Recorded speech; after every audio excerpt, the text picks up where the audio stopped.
Fala, Hakaishins! Tudo bom com vocês? Aqui é Brenda Mizuki apresentando o canal Hakai. E vamos para o capítulo 4 de Dragon Ball Hakai, a libertação de Cooler.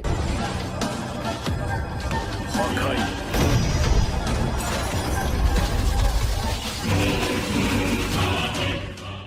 Em algum lugar do universo 7, existe um lugar chamado Planeta Raio. Um planeta extremamente frio, onde não se vê nada além de gelo e mais gelo. Em algum lugar desse planeta, há uma grande geleira, e é do topo dessa geleira que uma nave espacial se aproxima. Essa nave pousa no topo dessa geleira, e nós já vimos essa nave antes. É a nave do Freeza. A escotilha da nave se abre, e quem sai dela é o Freeza, acompanhado por seus dois servos leais, Kikono e Barry Blue. Eles andam pela geleira até chegarem em frente a uma pedra de gelo. O Kikono se aproxima mais e aperta um botão que está escondido nessa pedra, e então o gelo se abre, e é revelado que na verdade aquilo se trata de um elevador escondido. Com a abertura da porta do elevador, Freeza, Kikono e Barry Blue entram, e quando eles entram, a porta parece se fechar automaticamente. Enquanto o elevador leva eles pro interior da geleira, o Freeza comenta que fazia muito tempo que eles estiveram naquele lugar. A Barry Blue concorda, e complementa dizendo que na última vez o Rei Cold estava com eles, e que eles foram lá para prender uma pessoa. Na verdade, aquela prisão foi construída para prender essa pessoa, e depois disso não foi mais necessário que eles fossem lá. O elevador parece chegar no destino, que é uma instalação dentro da geleira, e quando a porta do elevador se abre, eles veem vários soldados do exército do Freeza. A princípio, os soldados estão conversando descontraídos, mas quando eles veem o imperador, eles se assustam e ficam de joelhos imediatamente. O Freeza sorri e diz que ali há muitos soldados, mas são todos inúteis, porque se ele despertasse, todos eles seriam mortos. Os três que acabaram de chegar começam a caminhar por aquela instalação subterrânea, e enquanto isso, a Barry Blue, em seus pensamentos, lembra que há muitos anos atrás o general do exército de Cold era o grande Cooler, o filho primogênito de Cold e o irmão mais velho de Freeza. Cooler, como general do exército de Cold, conquistou muitas vitórias para o império de seu pai, porém o poder dele era tão grande que até mesmo o rei o temia, já que o Cooler era muito mais poderoso que o Cold e Freeza. Temendo que seu filho mais velho usurpasse o trono dele, o Cold junto com Freeza traíram Cooler e o prenderam junto com seus soldados de mais confiança em uma prisão construída especialmente para ele. Essa prisão é onde eles estão agora. Eles chegam em frente a uma grande porta, e o Freeza, apertando o botão, a abre. Essa é a porta de um grande salão, onde no centro há uma grande cápsula, e dentro dessa cápsula há alguém aprisionado. Essa pessoa é o Cooler, que tem seus braços e suas pernas presas em blocos metálicos, e ao redor dele há um líquido estranho. Ao ver seu irmão, o Freeza elogia o Kikono, dizendo que a cápsula prisão que ele criou continua efetiva mesmo tendo se passado muitos anos. O Kikono agradece ao elogio do chefe dele, e explica que aquele líquido dentro da cápsula contém um poderoso sedativo que mantém o Cooler paralisado e sonolento, e aqueles blocos que prendem os braços e pernas dele emitem um tipo muito específico de radiação que neutraliza o Ki. O Kikono ainda complementa dizendo que ele trabalhou por meses para construir aquela cápsula, e também foi gasto muitos recursos. O Freeza novamente elogia o trabalho do Kikono, mas ordena que ele esvazie a cápsula. O Kikono se surpreende com aquela ordem, e pergunta se o Freeza tem certeza sobre aquilo. Ele avisa que somente os blocos metálicos podem não ser suficientes para manter o Cooler sob controle. O Freeza explica que seu irmão era mais poderoso que ele e seu pai no passado, porém, desde que foi preso, Cooler não aumentou seus poderes, mas ele, Freeza, ficou muito mais poderoso. Seu irmão não era mais um problema. O Kikono obedece, e quando ele aperta alguns botões do computador, a cápsula começa a derramar o líquido sedativo, e imediatamente o Cooler reage. O Kikono fica surpreso, pois em poucos segundos o Cooler já estava reagindo, mas a Barry Blue não estava surpresa, perguntando se o Kikono esperava menos do Lord Cooler. Cooler acorda, e então, dominado por uma grande ira, grita o nome do seu irmão, que responde com um sorriso sarcástico. O Cooler pergunta como aquele maldito ousava estar diante dele, e também pergunta sobre o Cold, e se ele não merecia a ilustre presença do seu pai lá. Mas o Freeza dá as notícias, dizendo que o Rei Cold estava morto há muito tempo. O Cooler não gosta de receber aquela notícia, dizendo que era ele que deveria ter matado o Cold. Mas o grande choque ainda está por vir, e isso acontece quando o Freeza conta que, por incrível que pareça, foi um Saiyajin que eliminou o rei. O Cooler diz que aquilo era impossível, aqueles macacos não poderiam matar o pai dele. Mas o Freeza explica que muita coisa mudou desde que ele foi preso. Na verdade, os Saiyajins não eram mais aqueles seres fracos que eles costumavam subjugar. E por mais doloroso que pareça ser, existem Saiyajins mais fortes do que eles hoje em dia. Mas pro Cooler, aquilo era uma blasfêmia. E ele pergunta como o Freeza pôde deixar isso acontecer. O poder do Cooler desperta cada vez mais, e já começava a rachar os blocos metálicos que prendiam ele, o que assusta Kikono e a Barry Blue. O Freeza, com uma expressão triste, diz que infelizmente o exército deles, que dominava tudo que queria, agora não é mais soberano no universo. E o Freeza diz que precisa que o irmão dele se se una a ele para que juntos eles formem uma poderosa elite de guerreiros que seja capaz de acabar com os Saiyajins que vivem na Terra. Mas o Cooler acha aquela proposta um absurdo. Se unir ao Freeza? Nada disso. Ele vai matar o Freeza, depois vai matar os servos do Freeza, e depois ele mesmo vai para esse tal de planeta Terra matar esses Saiyajins. O Kikono grita pro Freeza ter cuidado, e então o Cooler se liberta das algemas dele, e a pressão da energia do prisioneiro lança o Kikono e a Berry Blue pra fora daquela sala, e também afasta os soldados que estavam no corredor. Depois disso, o Cooler voa até o Freeza para acertar o golpe nele, mas fica completamente chocado quando o Freeza segura o seu golpe facilmente com uma só mão. O Freeza diz que fica muito feliz pelos poderes do seu irmão não terem diminuído em nenhum por cento em todos esses anos, mas o tempo passou e agora o poder do Cooler tá totalmente ultrapassado. O Freeza começa a liberar a energia dele, lançando o Cooler no chão, completamente assustado, e então ele mostra a forma dourada com um sorriso orgulhoso do poder dele. O Cooler abre bem os olhos dele para ver aquela transformação. Ele tá chocado, pois aquela forma superava todas as transformações dele. O Freeza concorda, mas diz pro seu irmão não ficar triste, pois se o Cooler se unisse a ele, ensinaria para ele aquela transformação. E ele complementa dizendo que juntos eles vão formar uma elite poderosa, que irá superar os guerreiros do planeta Terra, e também todos os deuses do universo. Dessa forma, o exército de Freeza será novamente soberano no universo. O Cooler, não vendo outra opção, finalmente concorda, com a única condição de que o Freeza libertasse também as suas forças especiais, que também estavam presos naquela prisão. Freeza concorda, e os dois selam um acordo com um aperto de mãos. Alguns minutos depois, eles finalmente saem da prisão. Freeza, Kikono e Berry Blue agora estão acompanhados por Cooler e as forças especiais de Cooler, a tropa de elite do antigo general do exército de Cold. Entrando na nave, o Cooler observa que era muito mais tecnológica do que as naves que eles usavam no passado, e o Freeza diz que ele deve agradecer ao Kikono, que construiu aquela maravilha. O Cooler olha para Kikono, que quase se caga de medo. O Freeza diz que aquela nave não era só bonita e confortável, mas que também tinha salas especiais de treinamento bem espaçosas e resistentes, e também era muito mais rápidas do que as naves antigas, o que era perfeito para as viagens que eles fariam. O Cooler observa em um local da nave uma criatura da raça Yadorat. Ele pergunta quem é, e o Freeza diz que o nome dele é Linzur. O Cooler pergunta por que ele tá ali, e diz que ele parece ser muito fraco, mas o Freeza explica que ele tem habilidades que serão muito úteis e que ele vai ver no futuro. O Cooler muda de assunto e pergunta o que eles farão a partir de agora. O Freeza vai até o computador e aperta o botão. Então aparece uma imagem de 5 casulos, e abaixo de cada casulo tem os nomes deles. Eles são Janemba, Hiru, Hatch, Majin Buu e Kalimur. O Freeza explica que além do Cooler, ele selecionou outros 5 guerreiros extremamente poderosos, ou melhor, 5 bestas super poderosas. Ele afirma que com essas criaturas, eles serão capazes de subjugar todos os guerreiros da Terra e também todos os deuses de todos os universos. Mas o Cooler não entende aquilo muito bem. O que Freeza quer dizer com deuses e universos? Pra ele, o Freeza estava dizendo coisas estranhas, mas o Freeza garante ao seu irmão que ele explicará tudo com o tempo. Tudo que o Cooler precisa saber agora é que existem seres muito mais poderosos que eles e que têm a vida deles em suas mãos. Mas com essas bestas, eles serão capazes de derrotar esses seres. O Cooler diz que realmente essa conversa sobre deuses e universos pode esperar. Ele quer saber mais sobre essas tais bestas tão poderosas. Reparando melhor na imagem do Majin Buu, Cooler o reconhece. Ele comenta que já viu aquela criatura em algum lugar. É o tal Majin Buu que há milhões de anos atrás destruiu centenas de civilizações. Há muitos anos atrás, o exército de Cold investigou sobre essa criatura, por causa da mitologia sobre ela que eles encontravam em algumas partes do universo. O Cold, na época, instruiu eles a não incomodarem Majin Buu no caso de encontrá-lo. O Cooler diz que a existência daquela criatura era um tabu. O Freeza explica que essas bestas são chamadas de 5 grandes bestas primordiais. São criaturas super poderosas que são parte de uma divindade selada há muitos anos atrás. Ele não sabe os detalhes, mas sabe que essas criaturas podem superar até mesmo os deuses da destruição. Sobre o Majin Buu, pelo que ele descobriu, uma parte do poder dele foi liberada há muitos anos atrás por um mago chamado Babidi, e foi essa parte do poder de Majin Buu que causou toda aquela destruição da qual eles ouviram falar. Essa parte do Majin Buu foi libertada novamente alguns anos atrás, mas foi derrotada pelos Saiyajins. No entanto, há ainda a maior parte do poder de Majin Buu que não foi liberada, e é essa parte que o Freeza pretende usar. O Cooler tá surpreso com todas essas informações e pergunta como o irmão dele pode saber tantas coisas, e também como ele sabe quem são esses seres e como encontrá-los. O Freeza explica que ele soube de tudo isso através de um ser chamado Zuno, um ser onisciente que vive no universo deles. Ele forçou o Zuno a revelar todas essas informações. O Freeza diz que o Zuno falava um pouco demais, queria contar tudo com todos os detalhes, então ele forçou o Zuno a resumir as informações. E o importante é que agora ele sabe quem as bestas são e onde encontrá-las. O Freeza aponta para uma das criaturas chamada Janemba e diz que ele será o primeiro que eles vão encontrar. Ansioso, o Cooler diz para eles irem logo, pois ele tá curioso para encontrar essas tais bestas primordiais. Aproximadamente um mês depois, Kikono e Berry Blue estão entediados pela viagem, mas de repente algo alerta eles: uma grande distorção no espaço. O Kikono acha que deve ser lá, mas a Berry Blue tem certeza que é. Enquanto isso, o Freeza e o Cooler estão treinando em uma sala especial. O Cooler tá completamente esgotado, enquanto o Freeza tá completamente de boa. O Freeza elogia seu irmão mais velho, dizendo que nesse mês de treinamento, ele evoluiu o que ele mesmo teria evoluído em 2 ou 3 meses. Mas o Cooler não tá surpreso, afinal ele é o grande Cooler. Humilde esse rapaz aí, hein? Mas em seus pensamentos, o Freeza diz que ele vai ficar observando a evolução do seu irmão. E se por algum motivo ele pensar que o Cooler pode ser uma ameaça, não vai hesitar em dar um fim nele. A conversa entre eles dois e os pensamentos do Freeza são interrompidos pela Berry Blue, que avisa a eles que estão chegando. O Freeza e o Cooler vão para a sala principal da nave, onde eles veem para onde estão indo. O Cooler pergunta o que é aquilo e por que eles estão indo para lá. O Freeza explica que aquilo é uma fissura no espaço que levará eles para o mundo Makai, o reino dos demônios. Nesse lugar, eles encontrarão um novo recruta. O Kikono percebe algo e olha pro Linzur. E então ele diz ao Yadorat que mesmo aquela nave sendo muito resistente, ela não suportará a energia emanada por aquela fissura. E se eles chegassem mais perto, vão ser destruídos. Ele precisa que o Linzur os teletransporte para além da fissura. O Cooler fica surpreso com aquilo e pergunta se é possível se teletransportar para outra dimensão. Quem explica é a Berry Blue, dizendo que a raça Yadorat é conhecida por ter muitos truques, e um deles é a técnica do teletransporte. Mas realmente se teletransportar para outra dimensão é uma tarefa e tanto, até para essa raça. Mas o Linzur é um prodígio nessa técnica, mesmo entre sua raça. O Cooler diz pro Freeza que agora entende o motivo dele trazer o Linzur. É um inseto com truques interessantes. O Linzur toca no chão da nave, coloca os dedos na testa e faz a técnica dele. E então a nave instantaneamente desaparece do espaço. Nesse momento vemos o tal mundo Makai, um mundo completamente sombrio e tenebroso. A nave aparece por lá completando o teletransporte. Os demônios desse lugar que sobrevoavam a região veem a nave invasora e imediatamente voam em direção à nave para atacar. Mas o Kikono já estava preparado para isso, e vendo os monstros vindo, ele aperta um botão, e assim é criado um campo de força ao redor da nave. E quando os demônios se aproximam, dão de cara com esse campo de força. Após isso, Kikono avisa para todo mundo que esse campo de força é mais do que suficiente para impedir que essas criaturas danifiquem a nave. O Freeza diz que, de acordo com as informações dadas pelo Zuno, o Janemba está em uma fortaleza flutuante não muito longe daquela fissura. Com essa nave super rápida, eles devem chegar lá em algumas horas, mas eles devem estar preparados, pois eles provavelmente vão encontrar resistência. Algumas horas depois, eles chegam no tal castelo, mas a construção é protegida por um campo de força. O Kikono avisa sobre o campo de força e pede ao Linzur que teletransporte a nave para além dessa proteção. O Linzur faz o que ele manda, e tocando de novo no chão da nave, ele faz o teletransporte. Assim, a nave desaparece do lado de fora do campo de força e reaparece do lado de dentro. Quando a nave pousa no pátio do castelo, Freeza, Cooler e as forças especiais de Cooler saem, e então eles voam em direção à entrada. Ainda no pátio, eles encontram um monstro que está vigiando a entrada, e assim que vê os invasores, o monstro dá um rugido, indicando que ele quer sangue. O Freeza diz que aquela era uma boa oportunidade para os homens do Cooler mostrarem se ainda são dignos de pertencerem ao grande exército de Freeza. O Cooler diz aos seus homens para não decepcionarem ele. O monstro demônio vem correndo em direção a eles. O trio de soldados se coloca à frente dos seus líderes para enfrentar a fera. O Capitão Sauza usa o seu rastreador para medir o poder do monstro. O rastreador chega no resultado de 250 mil, o que Sauza considera impressionante, mas ele diz que juntos eles serão capazes de vencer. O capitão ordena aos soldados para fazer a formação de batalha 16, e eles concordam. O Freeza, em seus pensamentos, revela se lembrar bem dessa antiga divisão do exército do Cold, que superava as forças especiais Ginyu e era temida em todo o universo. O soldado chamado Dory se coloca na frente do monstro enquanto dá um grito de guerra, e o demônio avança contra ele com um soco, mas o Dory consegue segurar esse soco, que foi forte o suficiente para criar uma onda de impacto ao redor deles. Enquanto vê isso, o Freeza, nos seus pensamentos, revela que quando se trata de força bruta, o Dory superava todos os soldados do exército do pai dele. Ele conseguia disputar força até mesmo com criaturas gigantescas. O outro soldado do grupo, chamado Neis, aproveita que o Dory parou o monstro e acumula energia em uma das mãos dele, e depois lança essa energia para paralisar o monstro enquanto o Dory se afasta para não ser atingido. Quando a energia atinge o monstro, ele é completamente paralisado. Enquanto isso acontece, o Freeza revela em pensamentos que o Neis não possui atributos físicos tão impressionantes, mas que com a sua habilidade especial ele é capaz de paralisar até mesmo criaturas super fortes. Com o monstro paralisado pelo Neis, o Sauza prepara uma lâmina de Ki na mão dele, e então avança pelas costas do demônio para atacar, em seguida fazendo o sangue da criatura espirrar. E enquanto a cabeça do monstro é separada do seu corpo, o Freeza revela que a lâmina de Ki do Capitão Sauza era capaz de cortar montanhas como se fossem papel. Enquanto ele estava na ativa, ele era considerado o soldado mais poderoso do exército do Cold, superando até o Capitão Ginyu. Por fim, o Guardião Demônio cai descabeçado no chão, tendo sido facilmente derrotado pelas forças especiais de Cooler, que usaram um ataque incrivelmente sincronizado para vencer. Orgulhoso dos seus soldados, o Cooler pergunta sarcasticamente pro Freeza se ele ainda duvida dos poderes dos seus soldados. O Imperador admite que eles até que dão pro gasto, mas é bom não ficarem se achando muito. Depois disso, o Freeza diz para eles continuarem, e então eles entram no castelo. castelo. Enquanto tudo isso acontecia lá fora do castelo, na parte de dentro tudo era observado por um trio de demônios. Eles estavam impressionados pelos invasores terem conseguido derrotar tão facilmente aquele demônio, que de acordo com eles era muito poderoso para os padrões daquele mundo. Um dos demônios pergunta se eles deveriam alertar o mestre deles sobre esses invasores, já que eles poderiam ser os magos celestiais, e o mestre deles ordenou que eles relatassem qualquer coisa estranha que acontecesse. Mas o demônio de roupa branca chama o seu companheiro de idiota, e diz que eles estão naquele lugar há décadas, e que para provar o valor deles, eles precisavam enfrentar alguns inimigos. Só assim o mestre deles irá reconhecer o poder deles, e eles passariam de meros aprendizes para guardiões de verdade. Esse cara que parece ser o líder ainda diz que esses invasores com certeza não são os magos celestiais, e que eles vão ser esmagados como baratas. De repente a porta daquele lugar explode. Eram os invasores, que chegam com uma entrada bem B10. Um dos demônios diz que não importa o que eles querem, eles não vão passar. O Frieza olha o casulo do Janemba e diz que é bom saber que o próximo subalterno dele tá bem guardado. Mas um dos demônios diz que ele não pode fazer o Janemba de subalterno, pois essa besta tem um poder colossal e não pode ser controlada. O Frieza, com uma expressão de irritação, diz que ele já conhecia alguém com um poder colossal e que ele viu um método para controlar pessoas assim. Enquanto diz isso, ele se lembra do Broly. O guardião insiste em dizer que ele não conseguiria fazer isso com Janemba, mas o Frieza diz que ele não perguntou nada para eles, e depois pergunta se as forças especiais de Cooler poderiam lidar com eles. O Salza, medindo o poder dos inimigos pelo rastreador, diz que eles têm apenas 20.000 de poder, e que ele considera ridículo, e então ele diz aos outros soldados que não é necessária uma tática de batalha para lidar com eles, é só atacar. As forças especiais de Cooler atacam. Dory acerta um soco em um dos demônios. O outro demônio saca 2 espadas e ataca o Neis, que recolhe a cabeça que nem uma tartaruga para evitar um corte mortal, e então paralisa o guardião com sua energia. O Capitão Salza, com sua lâmina de Ki, ataca o líder guardião, que se defende com uma espada que tira da sua própria perna, mas o Salza dispara uma bola de Ki na mão dele, fazendo ele soltar a espada. E então o Salza ataca seu inimigo mais uma vez, para finalizar ele com um corte. Mas para surpresa do capitão, o demônio segura sua lâmina facilmente com uma mão nua. Nesse momento, o Dory, que pensava ter ferido gravemente o outro guardião com seu soco, tem seu braço segurado e é contra-atacado com um soco que derruba ele no mesmo momento, aparentemente afetando seus órgãos. E o outro demônio, que estava aparentemente paralisado pela técnica do Neis, mostra que pode se mover, deixando o Neis completamente surpreso. E então esse guardião dispara um ataque de energia que acerta o Neis e com certeza derrotou ele. O Salza não entende o que está acontecendo, dizendo que com o poder de luta deles, eles não deveriam ser capazes de fazer aquilo. Mas então o rastreador começa a medir outro resultado, e agora o poder deles é de 150 milhões. O líder demônio diz que ele aparentemente calculou mal a situação, e então quebra a mão do soldado, que cai de joelhos. O Cooler também não entende o que está acontecendo e pergunta pro Frieza se ele deu um rastreador quebrado pros soldados dele. O Frieza explica que não, pelo contrário, aqueles rastreadores são os mais avançados que o exército dele tem atualmente. O que aconteceu foi que os inimigos estavam ocultando o poder deles, e por isso os rastreadores não puderam detectar. O Cooler, desaprovando a atitude do Frieza, pergunta por que ele não disse aos Salza e os outros que isso poderia acontecer. O Frieza responde que ele queria ver como os soldados lidavam com a mudança repentina do poder dos inimigos. Enquanto o líder demônio faz o Salza sofrer, ele diz que é isso que acontece quando enfrenta os guardiões celestiais. Mas algo acerta o demônio e afasta ele do Salza. Foi um ataque lançado pelo Cooler, que caminha até ao lado do subordinado dele. O Cooler repreende o Salza, dizendo que é deprimente ver seus soldados sendo humilhados desse jeito, e diz que ele não deveria ter atacado sem estratégia. O Salza pede desculpa, ele não queria que fosse necessária a intervenção do senhor dele. Mas o Cooler, dando uma boa olhada no trio inimigo, conclui que não importa se seus soldados atacassem com uma boa estratégia ou não, eles não seriam capazes de derrotar nem sequer um dos inimigos. A diferença de poderes era grande demais. Aquele era um problema para ele mesmo resolver. Cooler avança mais um pouco, e de frente pros inimigos, diz que eles expuseram os soldados dele ao ridículo, e que aquele grupo carrega o seu nome, e ninguém envergonha o nome dele e fica impune. Agora eles serão massacrados pelo grande Cooler. Cooler agora irá enfrentar o trio de demônios. Ele será capaz de derrotar esses inimigos? Descubra nos próximos capítulos de Dragon Ball Hakai.